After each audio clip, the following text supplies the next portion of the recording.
Hi everyone, welcome to our school. We are so glad you could join us today.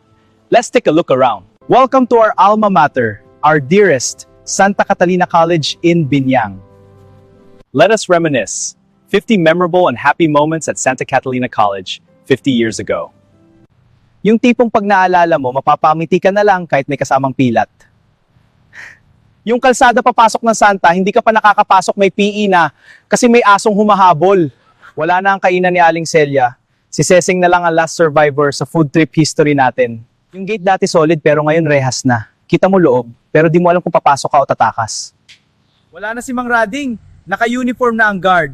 Professional na ang maninita. Same pa rin, maliit na guardhouse, pero malaki ang alaala. Yung elementary building sa Bungad, parking na ngayon. Dating classroom, ngayon car room. Basketball court dati, parking na rin. From shoot ng bola to shoot ng kotse. Yung damuhan sa tabi ng basketball court, activity center na. From free space to performing stage. Dalawa na ang grotto, dumami ang dasal. Siguro dahil sa dami ng pasaway noon. May covered walkway na, social na. Dati ligo sa ulan o pawis ka muna bago ka matuto.